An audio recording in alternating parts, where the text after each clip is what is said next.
Krejci, le petit Krejci qui rentre dans la surface de réparation, la frappe de Krejci. Ouais, les applaudissements du public, c'était cadré, mais c'était pas très compliqué à capter pour Arthur Descalzi. Oui. L'interception d'Ariel Mendy tout de suite dans la profondeur pour Saïfeddine Kaoui. Saïfeddine Kaoui contré à l'entrée de la surface, pénalty. Ah oui, pénalty. L'arbitre qui désigne le point de pénalty pour cette faute sur Saïfeddine Kaoui et le carton jaune pour Rachid Outaleb. John-Noël Odji a remporté déjà 4 séances de tir au but lors des 5 tours précédents dans cette Coupe de France. Est-ce qu'il va réussir un nouvel exploit dans cet exercice face à Jordan Tell? Ah non, il est battu. Il est battu et Clermont qui butait sur cette défense du chemin bas d'Avignon ouvre le score à la 32e minute par l'avant-centre doublure de Mohamed Bayo. Ouais, avec là cette fois-ci c'est Diaby, le centre de Diaby, la frappe. Ouais, le break est fait. Le break est fait par Saïfeddine Kaoui. Et Clermont ne laisse pas de place au suspense. 2 minutes à peine après avoir ouvert le score sur penalty par l'intermédiaire de Jordan Tell. C'est Saïfeddine Kaoui, l'international tunisien, qui vient tuer le suspense et compliquer la tâche des amateurs. Oui. Avec ce nouveau ballon récupéré très haut par Kaoui. Kaoui qui a pu glisser à Diaby. La frappe de Diaby est là.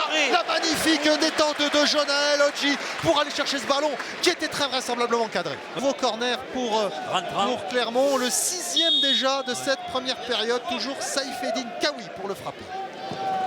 Bien tiré. Ouais, Kaoui, elle a cherché Ariel Mendy. Le ballon qui revient sur... c'est au fond.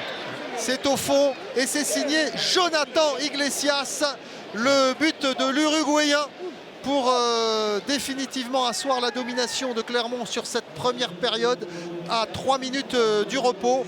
Eh bien, les Auvergnats viennent tuer le suspense. Ils ont enfoncé le clou là.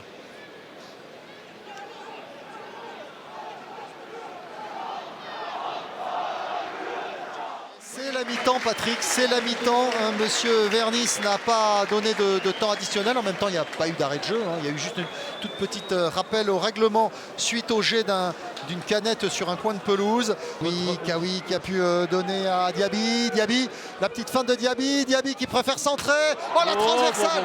La transversale de Jordan Tell pour sauver John-Noël Odji. Ouais, disons, ça a touché du bois. Ouais. Aïe, aïe, aïe. Oui, c'est un nouveau pénalty. Il siffle un nouveau penalty. On l'a vu tout à l'heure, il n'a pas voulu siffler. Cette fois-ci, monsieur Vernis, eh bien, il était bien placé. Il estime qu'il y a de nouveau matière à siffler un penalty. Alors qu'il y a un laser là, qui se balade sur le visage de l'arbitre. Effectivement, il y a faute, oui, c'est Guirassi qui... La faute est beaucoup plus évidente là que sur le premier penalty. Là, il n'y a aucune contestation possible. Et c'est toujours Jordan Tell qui s'élance. Et cette fois-ci, c'est encore au fond du même côté. Pourtant, John-Noël Odji était parti du bon côté cette fois-ci, mais il n'a pas réussi à capter ce ballon. C'est quand même une fête pour cette équipe de quartier. Donc chapeau quand même à eux.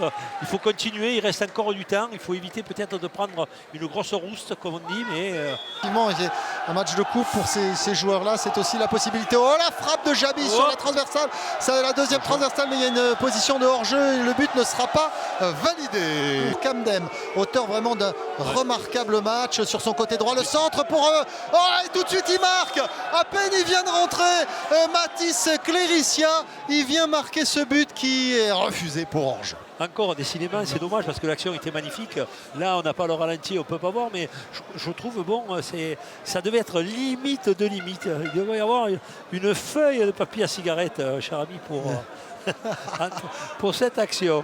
Corner qui va être frappé par l'ancien joueur de Bourg-Péronne, Julien Boyer. Le coup de tête sur la ligne, c'est sauvé par un défenseur du chemin bas.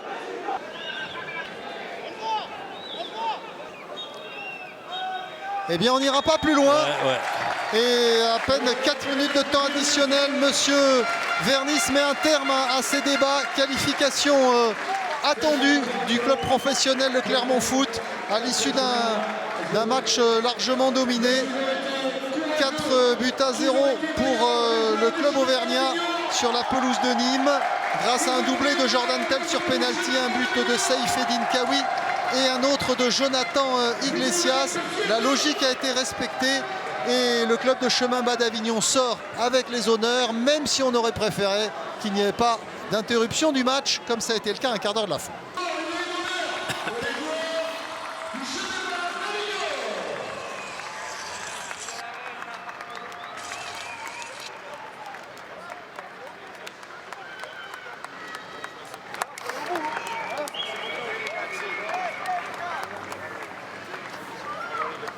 Et on remercie bien évidemment Alain Taïbi pour toute l'organisation et la gestion du groupe.